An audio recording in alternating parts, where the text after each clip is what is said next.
1981 was a weird time for rock. The 70s were dead and buried, but nobody was quite sure what the next big thing was supposed to be. Punk had already punched itself out, burning bright, fast, and messy, leaving behind a scene that didn't know whether it wanted to pogo or pose. Heavy metal was lurking in the shadows, but the mainstream wasn't ready to commit. Meanwhile, new wave and post-punk were taking over, filling the airwaves with synthesizers, moody vocals, and danceable gloom. And then there was a last gasping breath of disco, still lingering like a spilled drink on the club floor. But in the middle of all that, Mötley Crüe showed up like a pack of leather-clad strays. Wild, hungry, and too damn stubborn to be put down. Too Fast for Love wasn't quite metal, wasn't quite punk, sure as hell wasn't polished enough to sit comfortably next to the slick new wave acts dominating MTV. It was raw, sleazy, cranked to 11, a Frankenstein's monster built from power pop hooks, punk energy, and metal attitude. People would later call it hair metal, but in 1981 there wasn't even a name for what these guys were doing. It was just considered to be loud, fast, and a bit on the dangerous side. Now, some argue that Too Fast for Love had more in common with the scuzzy, snot-nosed attitude of never mind the bollocks than anything that would come later in the metal scene. It had that street-level grime of the New York Dolls and the Stooges, but instead of burning out in a haze of self-destruction, Mötley Crüe were dead set on making it, on their own terms if necessary. They weren't virtuosos, and they sure as hell weren't radio-friendly, but they had a vision, duct tape, spandex, and the audacity to believe that they could bulldoze their way to the top. Van Halen had cracked the door open for hard rock, but in LA the dominant scene was still drenched in eyeliner and synths. The clubs were packed with bands that looked like they belonged in the pages of Interview magazine, not on the cover of Hit Parader. But the Crüe didn't give a shit about fitting in. They weren't part of the punk elite, and they weren't cool enough for the new wave crowd. So they did what any broke, desperate, ambitious band would do. They made their own damn scene. No label wanted them. The industry certainly was not interested. So instead of waiting for some A&R guy to pull his head out of his ass, they started their own label, Leathür Records, and they put out Too Fast for Love themselves. They weren't getting major press, nobody was throwing money at them, but they were selling out clubs night after night, and that was all the proof that they needed that they were definitely on to something. The Sunset Strip had no idea what was about to hit it. Mötley Crüe was basically a street gang with guitars, hairspray, and a death wish. They weren't playing dress-up, they lived the lifestyle in the way that made every other band look like choir boys at the time. Broke, filthy, fueled equally by booze, blow, and blind ambition. By November of '81, they had only been together for about a year, but they had already carved out a reputation for being the most dangerous bunch of lunatics on the Sunset Strip. According to Vince Neil, they didn't just stumble onto the scene, they stormed in like a pack of rabid animals, high out of their minds, teetering on stiletto heels and leaving a trail of destruction in their wake. They didn't have industry backing, they weren't seasoned musicians, and they didn't give a single shit. They weren't even trying to be rock stars. They were rock stars, even if they were still sleeping on floors and living off of whatever booze they could shake out of a bottle. But Mötley Crüe lived together in a house that was barely qualified as habitable, what would later be immortalized in their book The Dirt. No money, no furniture, plenty of filth, debauchery, and enough illicit substance to make even Keith Richards raise an eyebrow.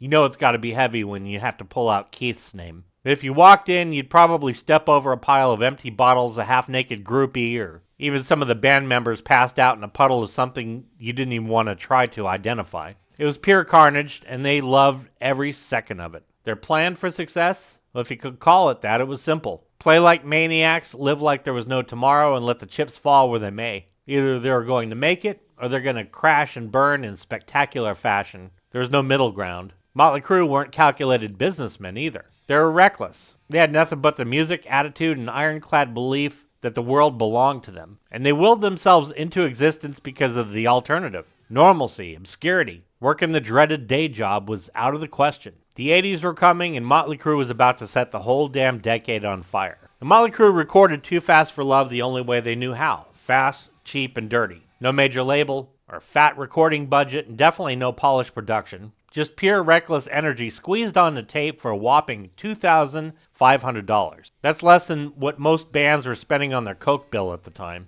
But the Crüe didn't care. They were broke, desperate, and willing to do whatever it took to get their music on wax. The manager at the time, Alan Kaufman, was a former construction worker because, of course, Mötley Crüe's first manager wasn't some industry insider, but some dude who married Mick Mars' friend's sister. And that's how this band operated. Connections were random. money non-existent, and somehow it all worked. Kaufman and his wife were running the show, keeping the band on a generous salary of $20 a week. That was enough for about 3 packs of smokes and a cheap 6-pack, barely enough to keep a bunch of lunatics afloat. But Kaufman scraped together enough cash to get the band into Hit City West, a studio on West Pico Boulevard in L.A., where the album was slammed out in just 3 days. Glenn Fite engineered the sessions, though you wouldn't know it by looking at the liner notes, which hilariously credits some guy named Glean. That's the kind of low-budget operation this was, so DIY that they couldn't even double-check the spelling of their engineer's name. The whole thing was about getting the songs down. Fast, loud, without a second thought of perfection.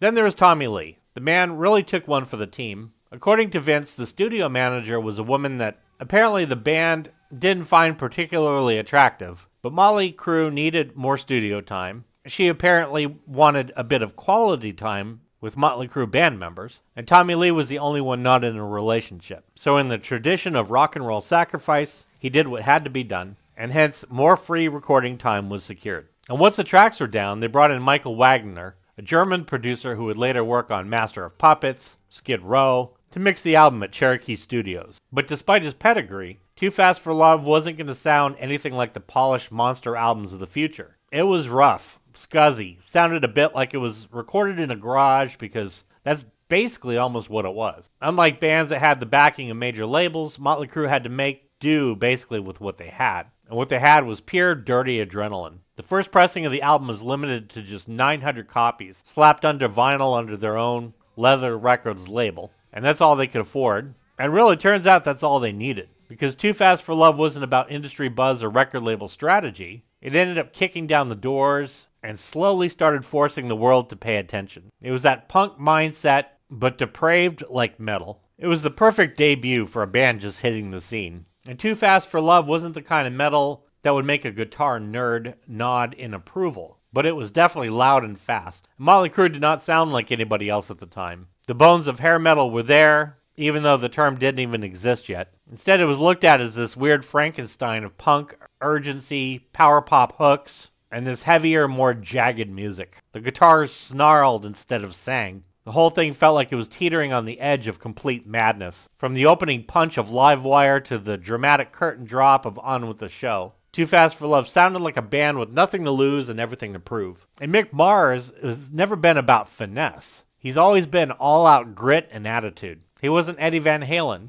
and he did not need to be. His solos weren't technical showcases, but they were tiny, mini, violent anthems packed within these songs that were just smashing people over the head, just keeping enough melody to be dangerous. His guitar work was dirty, mean, and exactly what the crew needed. And you could hear it every time he'd rip into a lead. It was like he was just punching right through the speakers. Nikki Sixx had a lot of hand in writing or co-writing every song on the record. As the bass player, the songs had been sitting in his back pocket from his days in a group called London, waiting for the right lineup to bring him to life. And his secret weapon, writing hooks catchy enough to sink their claws into your brain while keep everything still loose and reckless. It never sounded calculated. It would hit like punk rock, but yet stick in your head like pop radio anthems. Tommy Lee was a machine behind the kit, really big on that 4-on-the-floor beat, where it was always just that big thudding kick drum on every quarter note. Tommy's always brought a real relentlessness to his playing.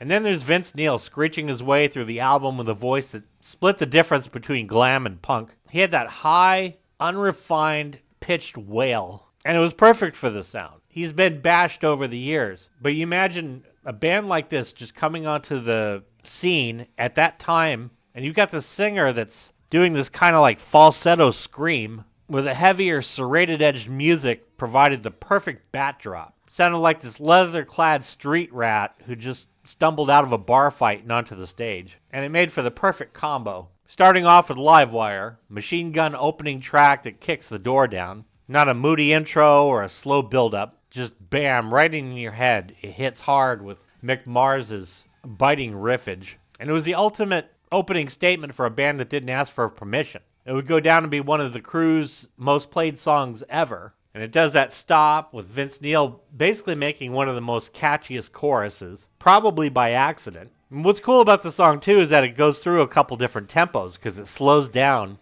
in the middle and really gets nice and moody before picking up the pace and going right back in. And then Come On and Dance. This is immediately where you start seeing the crazy side of Mötley Crüe, especially during the verses where it's just like this chord progression that almost like doesn't have a key. Yet it's not atonal. It works. But it's really filthy and sleazy, and it has that sound. And then the chorus, just come on and dance. And again, they're doing that whole kind of double time, halftime thing where they change for the chorus. Mick Mars's guitar solo on this one is completely unhinged, and yet he makes it all work just so perfectly. It almost has some jazz sensibility to it in the fact that it's not worried about being in scale or anything like that. It just is sheer attitude over the top of this kind of chaotic chord progression underneath. Vince Neil's original howls were stripped out in later versions of the album, but on the original leather mixes,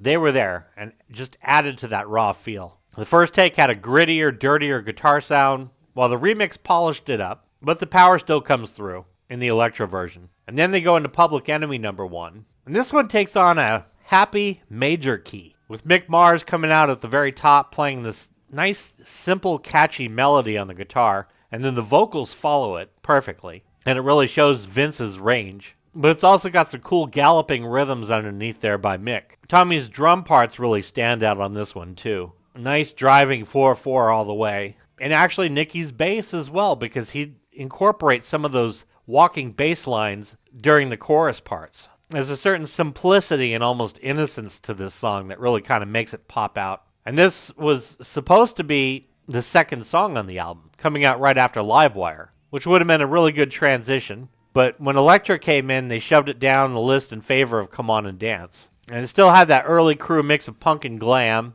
but with enough hooks to make it clear that Nikki Sixx definitely knew how to put together a song. And then it goes into Merry-Go-Round and Round. Sorry, I mean Merry-Go-Round. But when you listen to the chorus, it's hard to not call the song Merry-Go-Round and Round, because that's what Vince Neil says so many times. It's this haunting, slow-burning track inspired by real-life mental breakdown. And Mötley Crüe wasn't exactly known for deep, introspective material, but Merry-Go-Round had a weird, eerie quality to it. Nikki Sixx had actually pulled the lyrics from a story he saw as a kid, a man cracking under the weight of life, regressing into childhood, and then getting carted off in a straitjacket. And it gave the album a darker edge, proving that even in their earliest days, the Crüe had more going on than just party anthem. And this is also where you hear some of the kind of cool chromaticism in their chord progression. You'll hear it again later in Piece of Your Action, where they just sort of take this descending progression chromatically down, and it just works, making it very moody. And then they go right into Take Me to the Top, pure arena rock ambition. This was the sound of a band already dreaming about stadiums before they even had a record deal. Big, anthemic, loaded with attitude. This is one of the more polished moments on the album, even in its original form. Later tweaks gave it a bit more punch, but at its heart, this was Crüe's take on classic arena rock. The verses are just driving in this one. And again, it's that whole kind of slow-paced, fast-paced thing that was becoming kind of signature in Mötley Crüe's songwriting. And this one, they sped it up for the chorus. And again, it's hard to say whether it was really intentional or not. But the fact that they would always kind of alternate between halftime and double time, they always had this way of kind of being able to punctuate the chorus by doing that. And it made their stuff deceptively simple, which it all was. And when you listen to Mick's guitar work, especially on these songs, they're anything but conventional. Yet to the naked ear, it would sound as if it was conventional. Then they go into Piece of Your Action, which is nice grinding, gritty groove all the way. And this is one of those where during the verses, they're doing that chromatic progression where they're just going down note by note by note into a nice stop. Dun, dun, dun. This one was seen as sort of a prototype for Looks That Kill, especially with Mick playing some of those higher up power chords. It's this swaggering, slow-burning riff fest that was all about tension and release. And what's really cool is that Mick was using a slide bar for this. People tried to debate it, saying, oh, he had the tremolo. No, he had his Les Paul going, and he had a good slide bar happening, and you could really hear it during the solo. And the solo on this thing is one of the most solid guitar solos in rock, period. And yes, I will boldly make that statement, because if you go back and you listen to it, it was a composition within a composition. Everything built up from those slow slide licks that were descending down with the chord progression, and then all of a sudden it starts getting a bit scarier and scarier. until finally he just builds it up to where he's holding this note, and you know that tension has got to release sometime, right into those smoking pentatonic licks. And then he starts hitting it hard with those hammer-ons while the band is doing these stops underneath him. And it is just all-out intensity all the way. One of the best solos ever. And then they launch into Starry Eyes, which is like a power pop ballad, but it's still got those layers of filth. If Mötley Crüe ever tried to write a power pop song, this was probably it. It had this oddly sweet, melodic undercurrent, but still buried under enough grime and grit to make sure it didn't feel too soft. The remix gave it a fuller sound, but at the cost of Vince Neil's falsetto taking a back seat. And then the title track, Too Fast for Love, was originally longer and a bit weirder. The original Too Fast for Love was an offbeat, slightly dreamy anthem, leaning hard into the band's power pop influences. It had a longer, different intro, faded out with some pretty wild experimental guitar sound, instead of the clean fade out that Elektra later slapped on it. When they remixed it, they chopped it down, made it heavier, and tightened it up. But there was something about that messy, sprawling original version that just captured the heart of the band. But this one was an anthem all the way, especially when they were just all belting out too fast for love. And then Vince Neil's squirrely voice over the top repeating that line. Got some really cool instrumental breaks at the end as well, where they each all take a little solo, kind of like in a jazz tune. You gotta love it.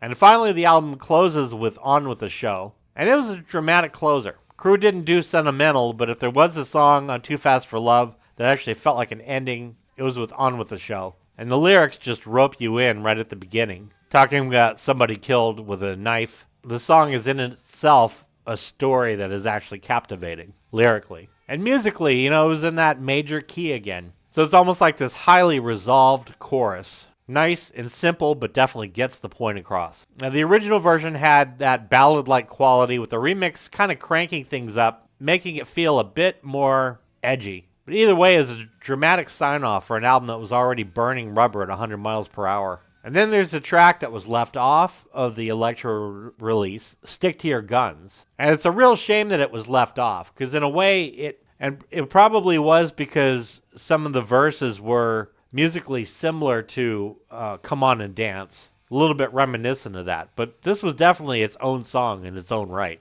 When Elektra reissued Too Fast for Love, they took a scalpel to the track list, and this song was on the cutting room floor. And this was actually Crüe's first single, a song that shape-shifted through different moods, starting with that kind of ominous intro before launching into the cowbell-fueled, riff-heavy jam. It just had sleazy LA written all over it. And this was another song that Six actually brought into the group, written before the Crüe existed. And he sold half the publishing to Sunset Strip famed Kim Fowley for $100. Whether or not it fit the final version of the album is up for debate, but its removal still stands as one of the biggest differences between the sheer independent Crüe and the slightly more refined version that Elektra would eventually push to the masses. I would say it was a glaring omission. Then there's also Toast of the Town, another early Crüe track that got left behind when Too Fast for Love made the jump from Leathür Records to Elektra. Though it didn't make either cut, but it was the B-side to Stick to Your Guns, slapped onto that debut single when the band was still DIY as hell and pressing their own records. Recorded in the same reckless, high-energy sessions as Too Fast for Love, it could have easily fit on the album. And for years, it remained one of those tracks that only the real diehards knew about, buried on the original indie pressing. But in '99, when Too Fast for Love got the remastered treatment, Toast of the Town finally resurfaced as a bonus track, giving fans a proper listen to another lost piece of the band's early efforts. It wasn't a game changer, and it was never a staple of their catalog, but it was definitely a pretty good snapshot into the early sound of Crüe during those days. And Mötley Crüe didn't just sound different, but they also looked different. In an era where rock bands were either holding on to the last gasp of the 70s, denim and leather, or dipping their toes into the slick, futuristic sheen of new wave, Crüe walked in looking like the bastard children of a drag queen and street gang. Spandex so tight it would cut off circulation, leather, studs, teased hair that could survive a tornado. Enough makeup to make a Vegas showgirl jealous. They were loud, crude, and visually impossible to ignore. And it wasn't just a gimmick. It was part of really what made this group stand out in the LA scene at the time. And that was still dominated by punk remnants and European-influenced new wave bands like Duran Duran and Psychedelic Furs. Even their first manager, Vicky Hamilton, knew that they were onto something, while the rest of Hollywood was drowning in synths and eyeliner. And then there was the album cover. Too Fast for Love didn't just sound like a sneering, rebellious middle finger, it looked like one too. The black and white image of the leather-clad, chain-wrapped crotch was a direct nod to the Rolling Stones' Sticky Fingers cover, but with a grimier, punked-up attitude. And it perfectly summed up what the band was about. Sex, danger, recklessness, wrapped in leather, and more sex, of course. And their image was considered to be pretty extreme at the time. Over the top. So much so that it nearly cost them a record deal. So by early 1982, they had moved 20,000 copies without a dime from the major label. For an unknown band with zero industry backing, that was definitely a pretty big deal. Sold out clubs night after night, but the suits still were not biting. They were just considered too risky at the time. And then, of course, Elektra Records caved. Now, as far as the mixing was actually concerned, in order to bring this polish that Elektra Records wanted, they brought in Roy Thomas Baker, the guy behind Queen and the Cars, to remix the record. On paper, that sounded great. Baker was a studio wizard, known for giving albums more that lush, high-gloss production style. But Mötley Crüe wasn't Queen. They weren't supposed to sound pristine. When the remixing was done, the band wasn't exactly thrilled with the result. Vince Neil straight up admitted that Baker screwed up the album by stripping away its rawness. And sure, the remix version still had the grit that made Mötley Crüe infamous, but it was noticeably smoother, more polished. It just had less of that feral quality to it. So the remix version was released worldwide in 1982. Whether fans liked it more or less than the original, depending on who you asked, a lot of people prefer the original Leather Records mixes, just raw and unfiltered. And others were fine with the Elektra version, which still had plenty of bite even though it had been cleaned up. Either way, the damage was done. Mötley Crüe was now on a major label and there's no turning back. And it didn't exactly set the world on fire when it first dropped. In fact, commercially, it was a bit of a dud. It barely scraped its way onto the Billboard charts, hitting number 77 in the US and failing to make a dent anywhere else. The industry wasn't paying attention yet, and mainstream rock fans hadn't quite caught up to what Mötley Crüe was doing. At the time, the album was more of an underground hit, carried more by word of mouth, and a lot of cassette dubbing. But the band's rapidly growing reputation as LA's wildest, raunchiest new act was taking form. But the thing about Mötley Crüe, they were impossible to ignore, as their fame would explode in the mid-80s, especially thanks to Shout at the Devil, which I also covered in detail. Blowing the doors off in 83, fans started digging backward. And suddenly, Too Fast for Love wasn't just some scrappy debut, it turned into a cult classic. And by 1986, the album finally hit platinum, long after its initial release. It had gone from a self-funded DIY project to this genre-defining record, influencing an entire movement of bands that would soon flood the Sunset Strip. Without Too Fast for Love, there's basically no Poison or Rat, no hair metal explosions of the late 80s. It laid the groundwork for everything that came after it. And for that, all that debate over the original versus the later version, according to Vince Neil himself, he actually still admits that he prefers the original. I'd definitely love to hear your preferences in the comments. But more than 4 decades later, Too Fast for Love still stands as a blueprint for that down and dirty street-level rock and roll. Didn't just shape Crüe's career, but it helped create glam metal as a genre. But not that polished stuff. This was a thrashy, reckless, high-speed joyride. And it paved the way for an entire decade of excess. And in the grand scheme of 80s rock, Too Fast for Love really was the spark that lit the fuse. And just like the name suggested, they were moving too fast for anybody to stop them. On November 10th, 1981, they took their first major step toward rewriting the rulebook of rock and roll. And nobody realized it at the time, but when Too Fast for Love first hit the streets, Mötley Crüe had officially crawled out of the gutter, and the 80s would never be the same. Now, I covered Mick Mars in depth, including one of his early pre-Mötley Crüe bands, where there is actually footage of this drum riser that turns upside down and ends up falling over. I left a link in the description. I've also covered Shout at the Devil. I know I'm doing them a bit out of order. It's just whatever comes to mind. But I've also linked that one in the description as well. So to all my subscribers, I just want to say a big, huge thank you just for being damn awesome. If you haven't had a chance to subscribe yet, take that right foot of yours, reach it back as far as you possibly can, and give that subscribe button the biggest friggin' kick, and try not to send your monitor flying too hard. And while you're at it, take your other foot there and give the like button an equally powerful kick as well. Join the family. I want to thank you so much for watching.